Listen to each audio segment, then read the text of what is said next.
Experiments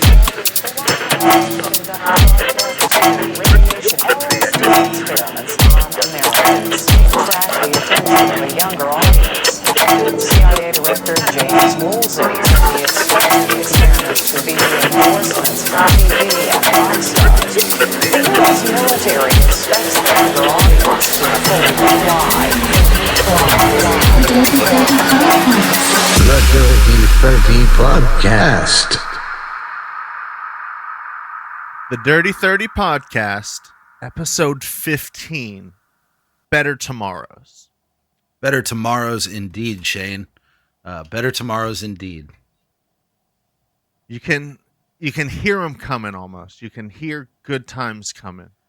Keeping the positivity up, you can hear it. Really listen, you can hear those good times coming. It's been a real heavy couple weeks, and oh my God, that's not only good times.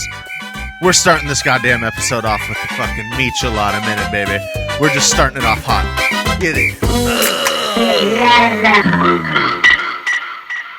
This entire michelada, all these drinks, really, this episode we're calling Better Tomorrows because it's we've had some friends pass in the last couple weeks. We've had family pass in the last couple weeks. We've had idols pass in the last couple. It's just been fucking real crazy beginning of the year so far, and we're not going to avoid it. This is a weird form of therapy for me, at least. I don't know if I could speak for you, but this podcast has been very it's been very cool telling people, not even people, but just talking to you and recording it and just putting all this weird bullshit out there. Yeah, well, it feels wrong to not be real and talk about what's actually happening in life. I know that you and I try to keep this thing as like funny and, you know, witty, and we put as much time into coming up with facts and things as we can. But, you know, in the past couple weeks, you and I were talking about it before we started recording, is not only has the past couple weeks been like super heavy, but the contrast in life is that the past couple weeks have always also been full of fucking joy and full of like really good things happening in life, like, but things that are like coming up in the near future, you know what I mean? And that's why we named it Better Tomorrows, because, you know, we're trying to keep a positive outlook in life even when shit gets dark and shit gets rough. You know, our friends group definitely took a hit a week ago. We lost our good friend Jessica May. Definitely a staple of our friends group, was around all the time when we were younger, going to shows, hanging out at Dell when we were kids, you know, and ultimately this podcast that you and I record, Cheyne, pretty much it's just you and me and our friends that know of it and listen to it. And it just wouldn't be right to not have a solid podcast remembering a person that has been around since we were kids. Yeah, absolutely. I'm yeah, you know, it's crazy too, because when we do the podcast, one thing that I think that really translates to the podcast, like the best one, was when we were super hungover, and it was just this really like off pace, off timing podcast. I don't think anyone else notices, but you and I always do. Yeah. So this one would have been us trying to like get all goofy and get all fucking fake witty and shit, when really, yeah, dude, my mind is busy right now, baby. Yeah. I lost my uncle just about, actually it was like the day before we did the last podcast, and we were going to talk about it then and we just didn't, because it was fucking, that one I actually was in a pretty weird headspace. Yeah, and it's fresh, man. You need time to be able to process those things before you sit down and put a microphone in your face, you know? Yeah, it's crazy. Like, you never want to like see a dead body in real life and then fucking do a podcast the next day. Yeah, man, I don't blame you. Yeah, it's heavy. But it's all good, you know, big ups to him. But really just our friends group took just such a fucking hit with Jessica passing. It was really out of nowhere. And her family obviously took a way bigger hit than our friends group, who we also know. Her little sister Kelsey was also around, always around. And I mean, I haven't talked to little K May in fucking so many years, but I know that in that side of growing up, like she just had a baby, all kinds of just family shit going on, and such epic shit going on, and that's all, honestly too, that's on that Better Tomorrows vibe. Yeah. Wait, I don't know. I had that, I posted a picture of it, but I could just explain it in the grand scheme of things. I like when Colt passed, Mm-hmm. I went to Mount St. Helens, and it was so fucking dark, dude. It was so much death, like trees still laying down from the fucking blast, and like looking up like the backstory on it, and like fucking homie that died on the ridge, and he was just there like the first day of work for him. He subbed in for some other guy. I don't know, like so all this crazy shit happened, and it was dark, but there were like new trees and just fucking this pretty flowers and all the typical Pacific Northwest shit going on. Yeah. But it was so much life. There was so much happening that was just growing from this disaster. And it was like such a fucking dumb metaphor for my group of friends, but it was something that I had a few friends hit me back up after throwing it on the internet. And it was just one of those things that anytime I can kind of help my friends put some shit in perspective, even though I don't ever take my own advice, I feel like I'm a good friend to be able to talk to. Yeah. And, yeah, you can put some shit in perspective. You had said it like a month ago, but every time someone passes, it really fucking puts shit in perspective. Slams it into perspective, man. And it's also something to talk about is like the modern day that we live in is that with social media and the friends that we grew up with, I still feel so connected to them because we share our lives with each other via the internet. You know what I mean? When in all reality, like when is the last time I talked to this person? You know what I mean? And that's something that chews you up, you know? And it's sad because we're so connected, but are we really? You know what I mean? Like, and you always feel like you wanted to say something, let somebody know how you felt, you know what I mean, before the worst happens. And it's just, it sounds cliche, but like life is so fleeting. You can't repress the way that you feel. Let the people that you love know, you know what I mean, how you're feeling, and tell them often, man. It's important. Yeah. It's that fucking perspective. That perspective change for sure, you know. But, you know, Jessica, like I said, just always a warm and welcome presence in life, you know. So this podcast is in memory of her. And yeah, man. Yeah. This weekend has just been crazy, man. People in town. Just for shit like that. No, absolutely. It's I was gonna say too, just for everyone in general, like anyone listening to this that knew Jessica, but there's also probably people listening to this that didn't know Jessica, but you probably had someone recently pass or something like. Yeah. And it's all right to feel fucked. You know, it's all pretty fucking normal. You know, that's something I don't think many people out there will say that out loud. You know, it's all right to feel fucked up from it, but you just gotta feel. You gotta find all the good out of it. I don't know. There's weird shit. Like you gotta find the birth of something new. You gotta look at those better tomorrows. You gotta fucking. There's always some growth out of it, and in this too, it's like think about the amount of friends you fucking talked to in the last week that you just hadn't fucking talked to. Yeah. But because of this, you know, that happened when fucking Mitch died. How many the whole hardcore scene got fucking back together. Yeah. And Yeah, that was gnarly. It was fucking crazy, but that was gnarly. And, you know, this weekend, not a whole lot different as far as our friends group is concerned. You know, like I said, people coming in from out of town, seeing people that I haven't seen or talked to in years, and everybody together for rallying together, you know, for something tragic that happened in our friends group. I wouldn't expect anything less from our friends. You know what I mean? Regardless of how far away we get from each other, we all grew up together, and it's cool to see everybody come together, you know, in times like these. Absolutely. So I'll take a big old gulp of this michelada to that. That's for damn sure. Hell yeah. And yeah, we can just go straight into it. Like we were talking about the amount of crazy good shit that's been happening at the same time of all this tragic shit. Boy, you were in Hawaii. Yeah. For fucking like a week. Yeah, dude. I was in Maui and it was goddamn gorgeous. Like I went to Oahu last time, and this time it was Maui. It was Karen and I's baby moon, which is like the last vacation we can take before she can't fly. She's almost in the third trimester, and we're doing like how big is the baby right now? The baby is the size of a cauliflower. Hell yeah. I have the metrics right here if you're really that interested. I know I am, and I know there's at least 3 people out there that are. week 27, size of a cauliflower. Baby's length is 14.41 inches. Baby's weight is 1.93 to 2 pounds. He's on the 2 pound side. I think he's going to be a big boy. So, have you seen his dick yet? Yes, I have. Strong. Girthy? Strong. You know, I thought it was his leg, man. I don't know.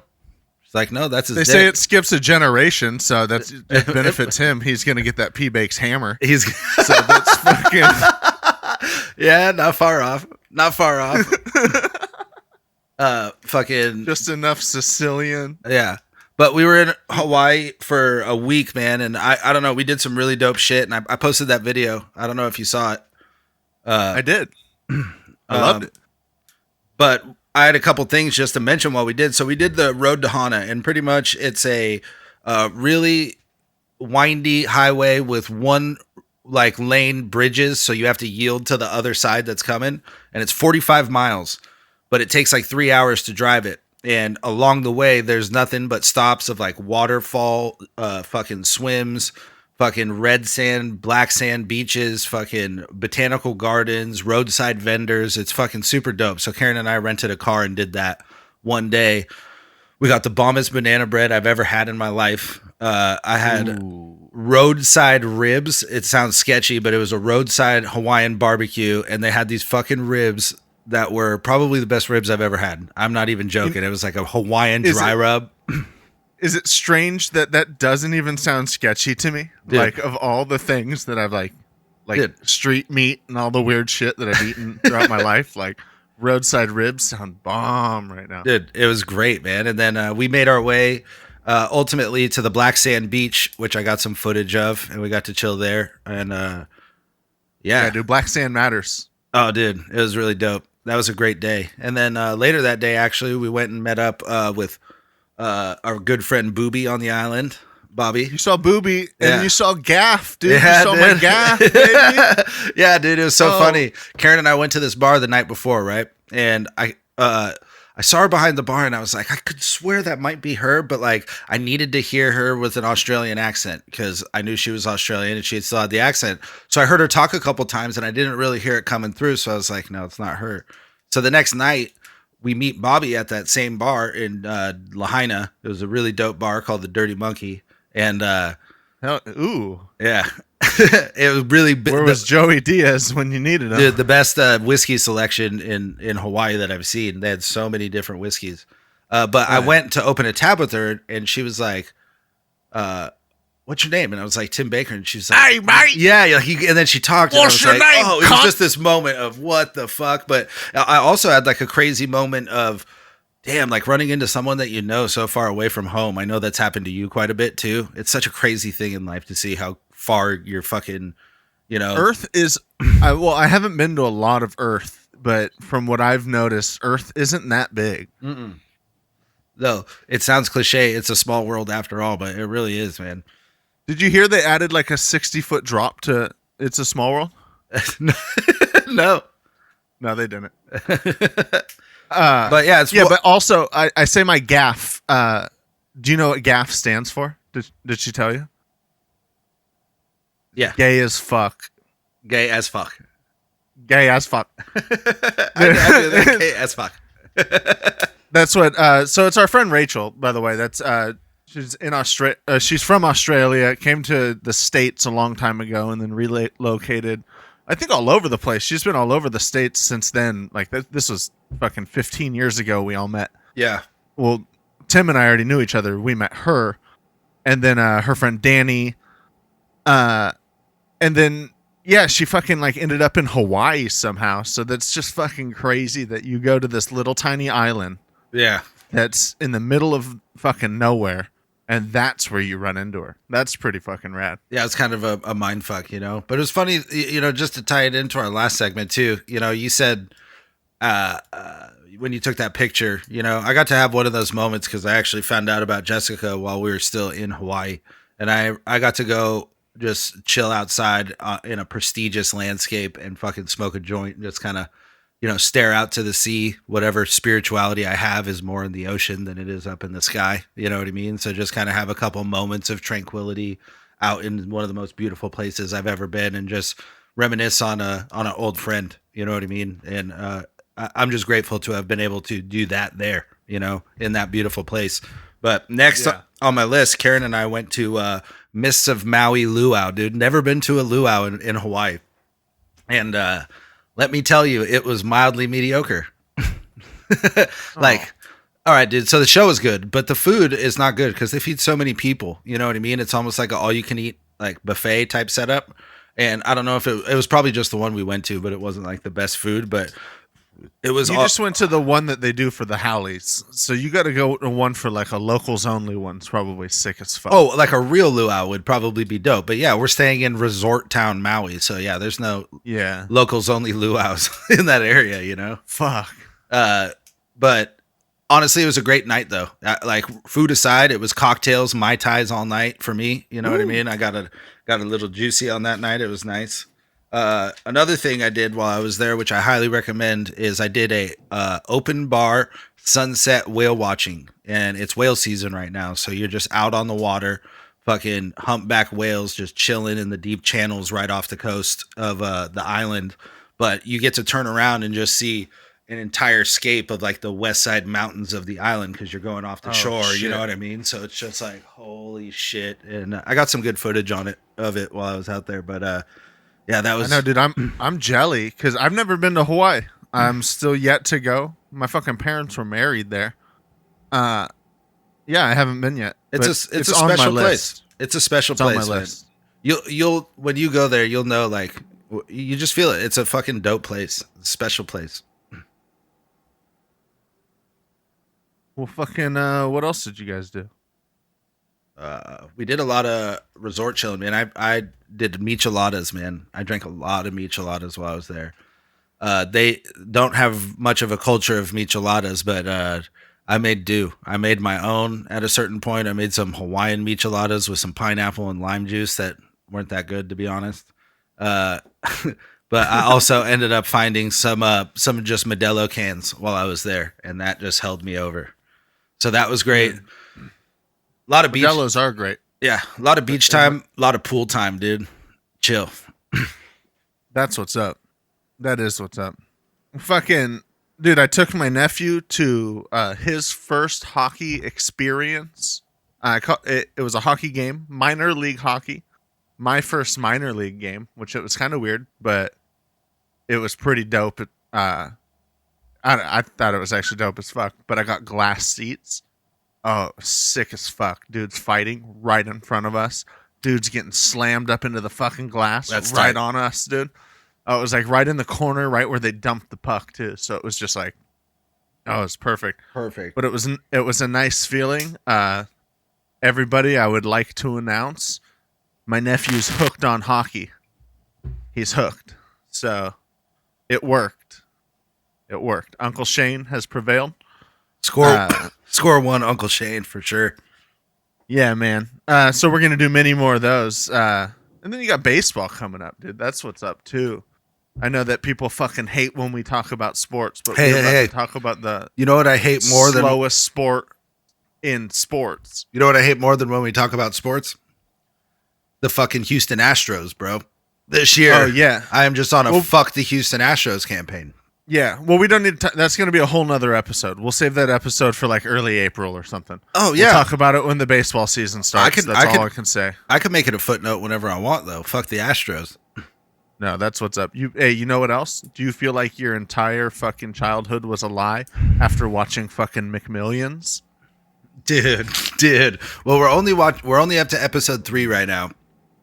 If you haven't watched it yet, you can skip ahead the podcast and everything gives you like a 30-second skip ahead. Skip like 4 of them right now because we're about to talk McMillions and it's 3 episodes deep and holy fuck. It's a mindfuck for sure. It's a tangled web of conspiracy about the Monopoly game at McDonald's. Ultimately, a marketing ploy that they did for sales revenue. They did it. Yeah, it was 40% business jump. Yeah, their sales would jump 40% while the game was running. I love numbers. That's something too. I'm like one of those. Brian Simpson was right when he said that we could have been autistic or something. I fucking love numbers, man. Yeah, and it's The statistics that they throw out in that documentary, at least so far that we know, Fantastic. yeah, but outrageous. Oh yeah. Like I feel robbed. I feel like every single thing. I don't know if I'll ever buy a lottery ticket again. I hardly trust casinos. As if I didn't already have trust issues. Now I'm watching fucking McMillions and Yeah, so some fat fuck on the East Coast. well, not just any fat fuck. It's a member of the Colombo crime family, dude. And that's the crazy part about it, is that this is happening from 1987 to 2001 in a time where, in the public eye, fucking the Italian mob was pretty much done. You know what I mean? Like, it didn't have the strangleholds over the unions and everything else that it used to. So the fact that someone of the old, 5 crime families on the East Coast is running this scam of McDonald's monopoly, and not only that, but doing it legitimately through the sources of the people that actually put on the game, is absolutely insane. And one of the quotes of the wife of the dude said in there, she said, look, there's 3 big things that were the biggest revenue generators for the mob at that time. She went through 2 historical ones, which was a fuel one. I think one of them was just straight bookie, like gambling, and then 3 was monopoly fucking McDonald's tickets, which is insane. Dude, but they were selling the $1 million winners for $50,000, and that like homegirl, that lady, had to fucking pull out a second mortgage. She did all this crazy shit just to get her payment. Yeah. In the long run, after taxes and the cut that she paid, when opting for the $50,000 for 20 years option, she was only getting $10,000 by the end of it. But dog, $10,000 for what? But then she even said she fucking went from having like $300 mortgage payment to $1,000 a month mortgage payment. Okay, well, so now you still got you're doing $9,000. but you're doing the little math in everything that fucked her, and she was losing money. Like, she fucked herself. Yeah. And she's lying to herself in every fucking, all the commercials she did and all the fucking, man. You know what? Watching that show really tells me is that getting caught by the FBI or getting investigated by the FBI, and especially getting caught, is probably the most embarrassing thing in the world, because those guys are all fucking goobers, dude. Yeah. That cop, that FBI agent's a fucking weirdo. Wearing a gold suit into a fucking meeting, like it had no point whatsoever. Did you see that part? Yeah, no, dude was a kook. Dude was a kook for sure. Kook for sure, man. But it's probably what I would do if I were a cop. Yeah, I'm a kook. I'm excited to see what comes next, because they've kind of only touched on a short time span in their investigation. The car accident right as the cliffhanger. Yeah. What the what? That's what I'm saying. That's what I'm saying, dude. And shout out to HBO for another quality program. Like HBO just killing it always, man. Oh my god, HBO does kill it. It's not TV, it's HBO. Oh, that Chappelle skit. Everything. Every one of our episodes will mention Chappelle, I guess, once. But like, oh, what's the craziest thing you've ever done sexually? Oh, this one time in college, I let these 2 guys fuck me. Like, he's just like, I guess craziest thing I've ever done? Have sex with old gangbang over here without a rubber. Oh, I love that episode. I'm fucking out of here. Skit. I'm fucking out of here. This shit is through. But we fucking made it. It's February 24th. It's a heavy day for the friends, so hopefully this episode can just cheer everyone up. Yeah, we love all you guys. We love all you guys. 55th day of the year. Things are looking good, On this day in 1868, some big shit happened. And that was that House of Representatives did something they didn't just do. And they impeached fucking Andrew Jackson. Well, man, they should have. Yeah, 1868. What a time! What a time to be alive. I know. It's funny that came up on that day though, because that's something that's history in full circle, kind of. 1924. Mahatma Gandhi released from jail. bless his soul. I believe this is in light with his hunger strike and all of that. But Mahatma Gandhi, watched that movie with Ben Kingsley as Mahatma Gandhi. It's pretty good. I think I watched it in school. One of the entertaining things I watched there. Well, in 64, My Heart Skips a Beat single was released by Buck Owens, but that hit the fucking Billboard #1 U.S. Hot Country Singles. And at fucking 64, dude. Put country on the map. It was already kind of on the map, but Old time, yeah, for sure. 1965, Beatles begin filming Help in Bahamas.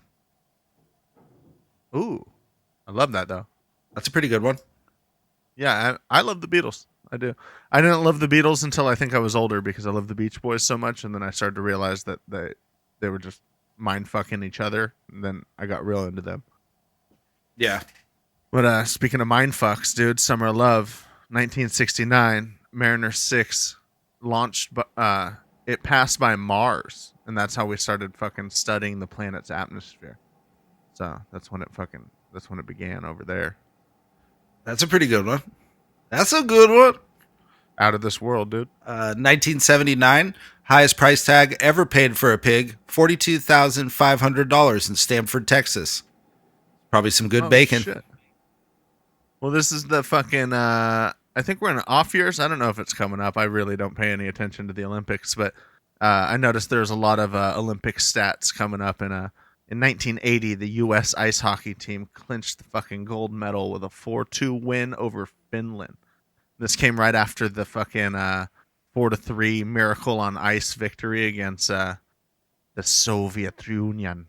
1981, Britain's Prince Charles announces engagement to Lady Diana Spencer, Princess of Wales. How did that turn out?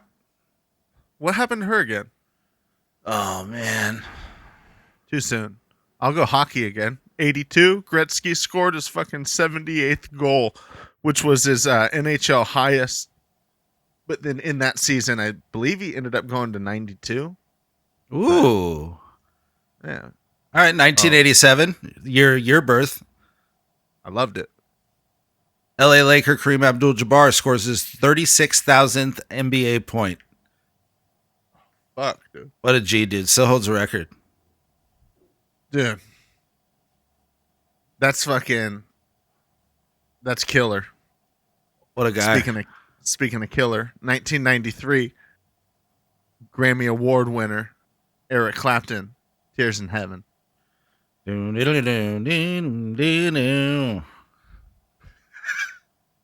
What's that joke that I think I've said it on here before, which is even more fucked if I double down on this fucked up joke, but like the difference between Clapton's kid and cocaine is cocaine wouldn't fall off a balcony or some shit.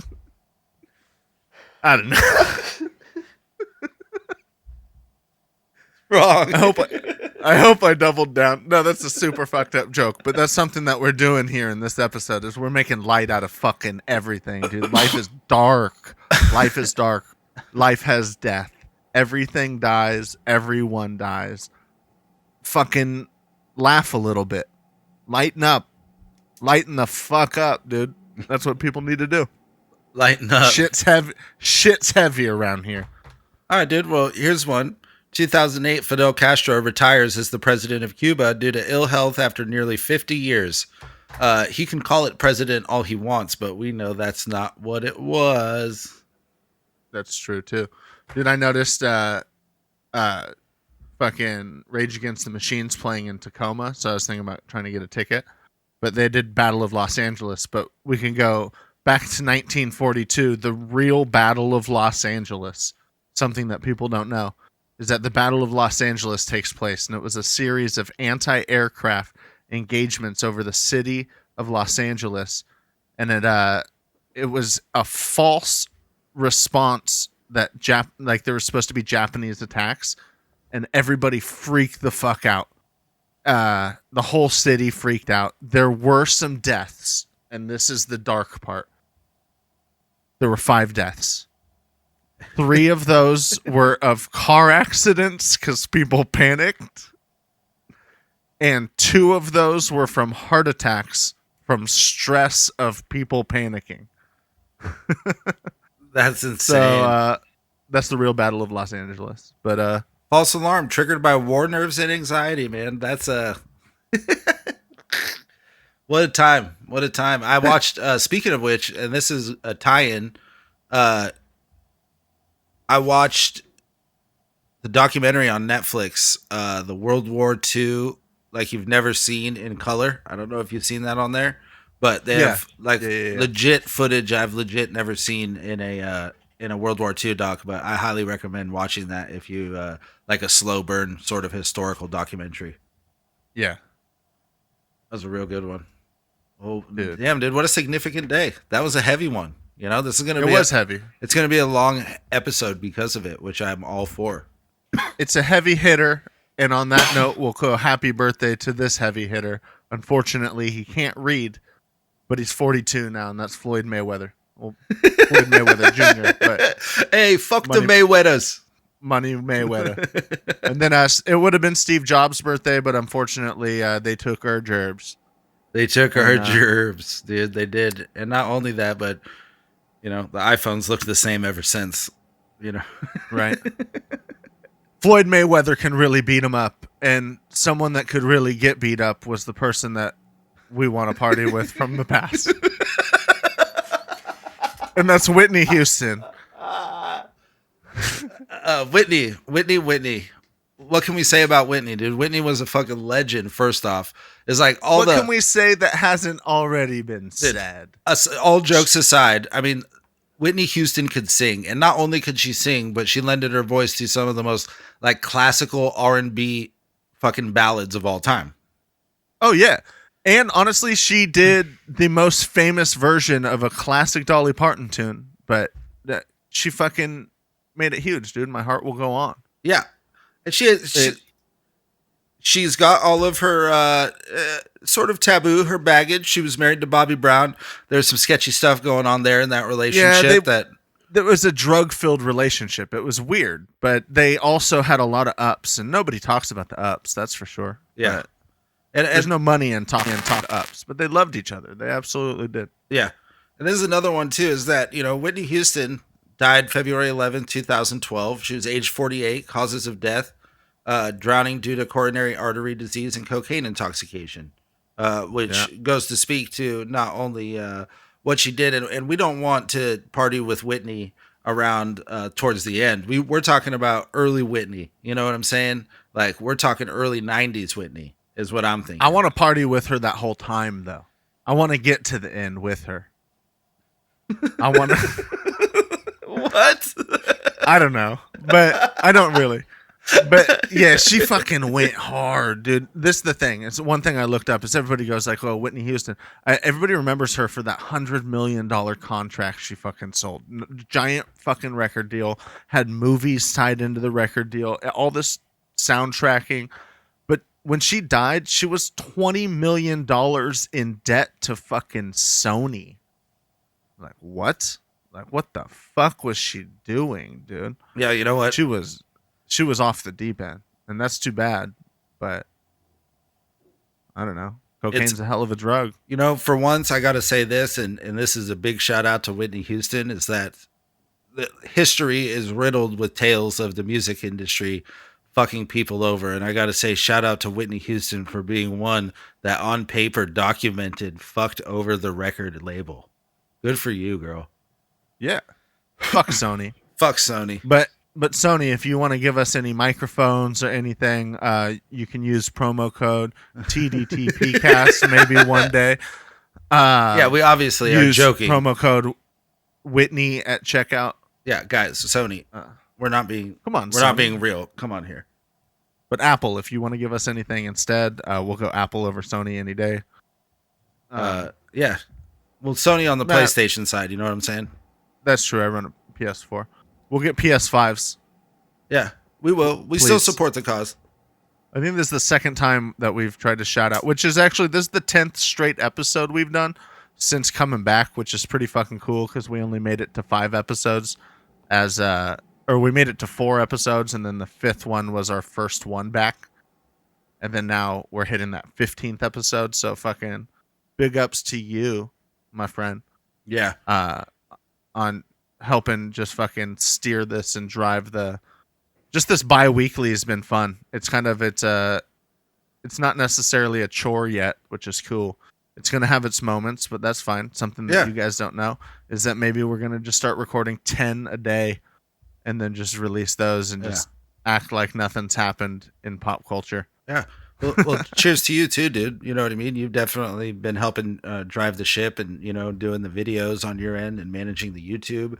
It's been a nice balance between you and I, which I appreciate. You know what I mean? It keeps us able to keep pumping these things out. And like you said, a good way to not only just document every couple week check-in, you know what I mean, with Cheyne, but, we've been able to flesh out some pretty cool ideas doing this, which is also super beneficial as well. I like that. Yeah. And speaking of our YouTube, you can see our Fed Smoker tribute video right now. Another rest in peace right there. Not only did we lose Kobe this year already, we lost our Lord Fed Smoker. Keep on feathering it, brother. Keep feathering it in heaven. Yeah. Or hell, wherever you ended up. But yeah, man. Fucking I know we already talked about Hawaii. We talked about that shit. But our list of this week, and something that I think we should just fucking shoot through it. Yeah. Not necessarily real quick, but things that you guys all might not know about Hawaii that I know I learned a lot about this trip that Tim just went on from him. And then, he's over there, and then that sparks my curiosity to go down rabbit holes. And Tim did a fucking excellent job of finding a bunch of fucking unknown facts. I guess they're known because they're out there, but yeah. Not known by the common person, I guess. Well, I think it's kind of, it's funny you say that, Cheyne, because Hawaiian history is pretty fucking dark, especially being a white American and being in Hawaii. It's got certain connotations that I don't think necessarily many people think about over here on the mainland. But honestly, it's a little bit of a vibe of like, while you're there and actually learning some of these facts and history of Hawaii, you kind of feel guilty being a white person vacationing there, because this is a home and its own independent country that ultimately has a very spotty history when it comes to it being a part of America. But we'll start off with number 15. Our list of is things you might have not known about Hawaii. So number 15, the only state whose landmass is growing due to volcano eruptions, is that the big island of Hawaii is actually constantly growing. Kilauea is on that, and it's like the most active volcano on the planet. Lava spurts and it hits the sea level and creates new landmass, meaning that there's more Hawaii being made every day. And that's a pretty crazy thing. Just it being in the middle of the goddamn Pacific Ocean, and the fact that it's growing is that long after we're here, Hawaii is going to be even bigger than it was when we were on this planet. Who knows? It may be as big as Africa. It could be. Who knows? They don't observe daylight savings time. That's the next fact. And I know I this. love them for that. Yeah. I love them for that. Because I've been there twice now, and one was in February and one was... It was the same time both times you went, huh? No, one was in like late March. And in late March that year, daylight savings time had already taken place on the mainland. So I was 3 hours behind while I was in Hawaii that time. This time I was only 2 hours behind in Hawaii because I went before time changed here on the mainland. So here's another fact. The only state in the U.S. that grows coffee. And boy, is it good there. I love coffee. It's fucking fantastic there. They also grow cocoa, which they have chocolatiers there. It's the only U.S. state that actually grows wild cocoa plants because the climate allows it. And then it also grows vanilla beans. So there's a little shinfo for you. And this is something too, and this is some shinfo. I don't know if it's on the list, but I had just learned this recently. But nothing in Hawaii is naturally from Hawaii. Everything's like even all the coffee and everything like that. It was all brought there. A lot of it by the Tahitians, I believe it is. Am I wrong? From Tahiti, that's what they go by, the Tahitians. And that goes from bananas to pineapples to coconuts. Yeah, not native to the island, but brought there because the climate could support it and grow it, along with the weed. But that's on and that's like with the whole coffee, weed, pineapples and stuff. It's all fucking perfect weather for it. On point.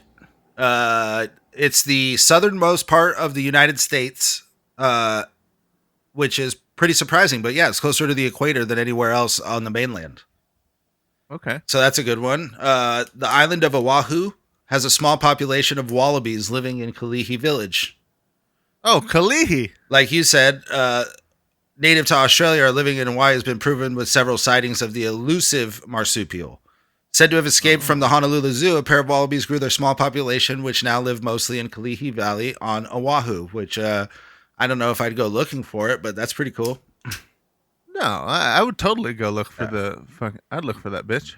Here's this one's is what makes the place really special and really cool as well, is that all the beaches are public in Hawaii. There's no private beaches. And this kind of comes... But we all know. Well... Get the fuck out of here, Holly. Well, yes, but it kind of comes along with the traditional culture of Hawaiian and land ownership, is that the Hawaiian culture believed everybody owned the land equally. They lived off the land. You know what I mean?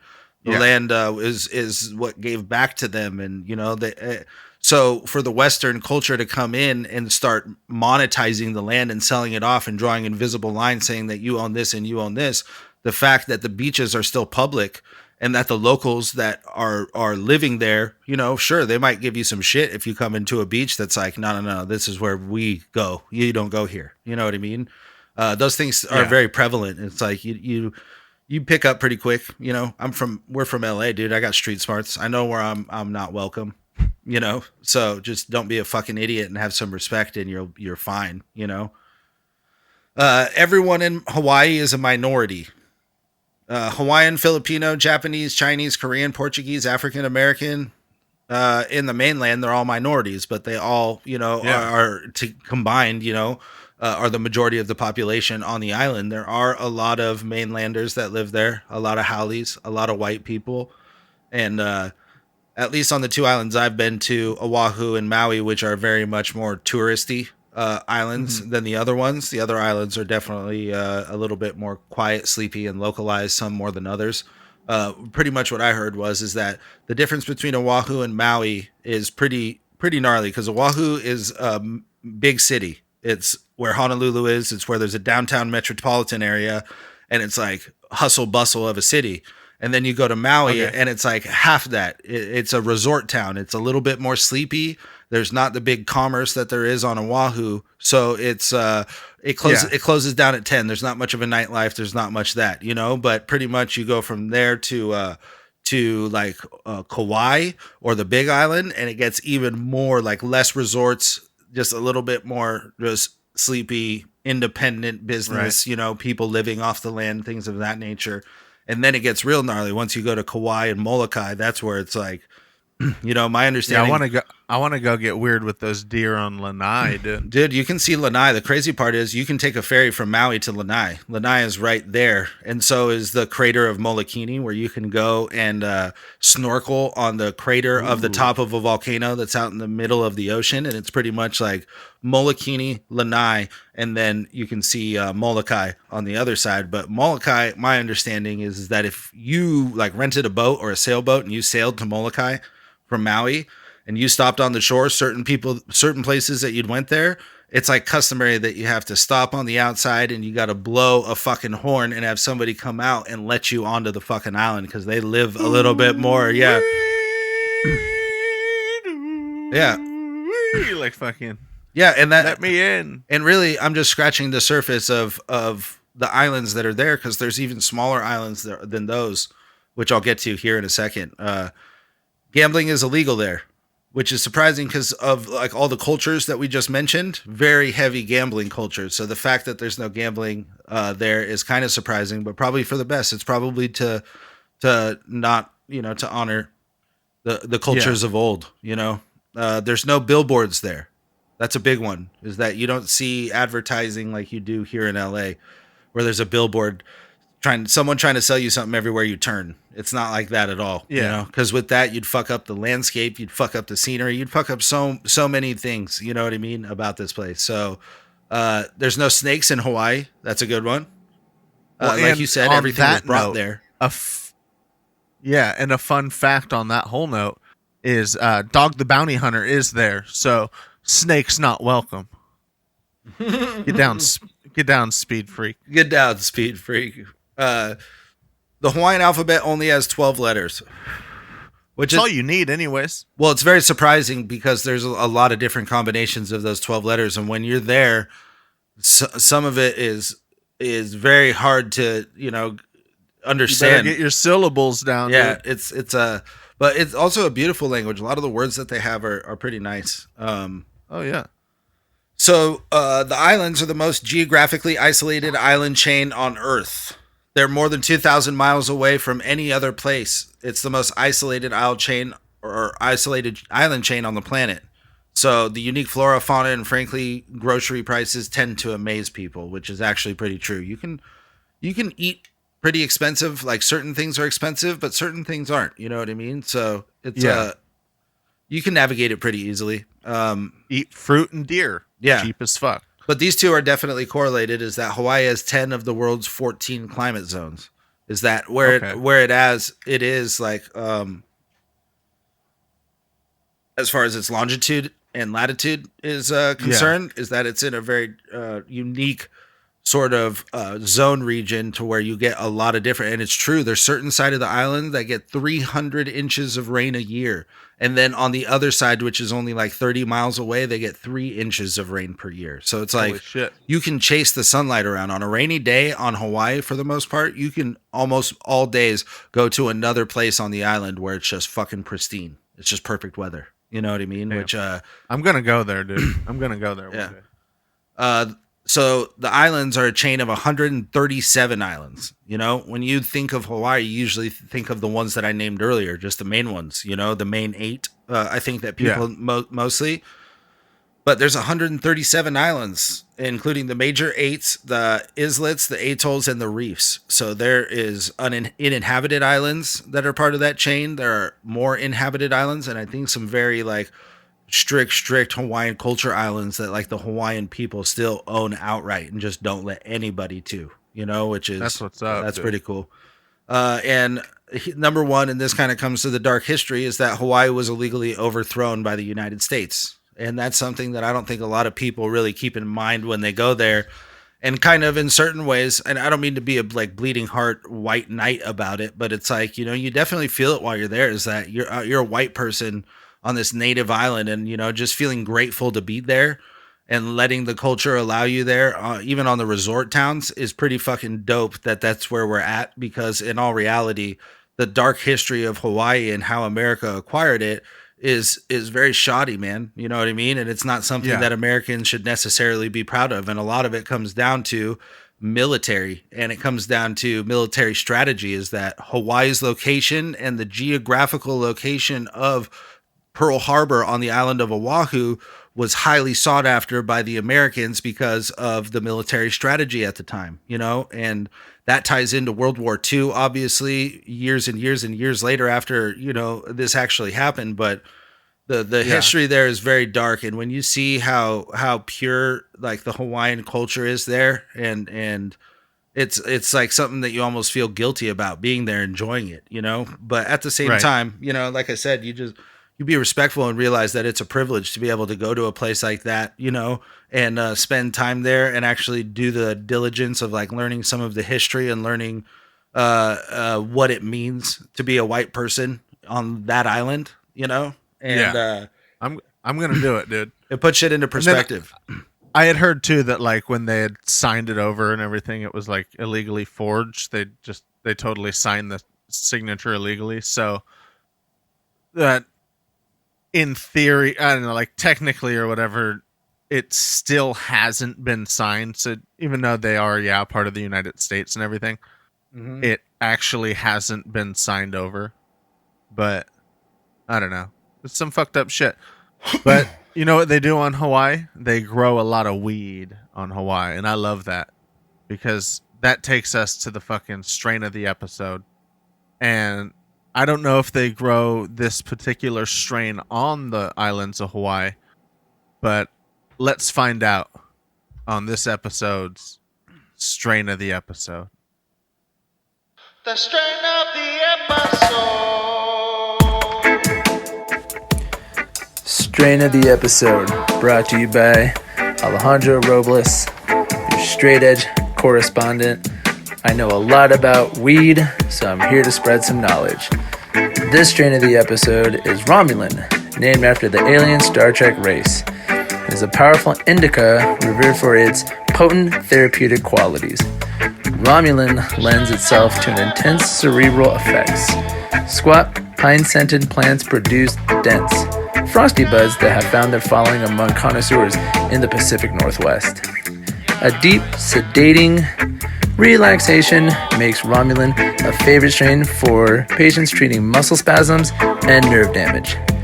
Many hybridized variations of Romulan exist, but nearly all can promise a full-body calm with the heavy and intoxicating properties. Effects include relaxed, sleepy, hungry, happy, and euphoric. Taste and terpenes, myrcene/herbal, the most common terpene found in cannabis and has an earthy scent. Caryophyllene/peppery, spicy, peppery terpene that may have an anti-inflammatory benefits. Pine-scented terpene that is also found in rosemary and many other herbs. Smoke one for the homies. Rest in peace, J. May. We love you all. Peace.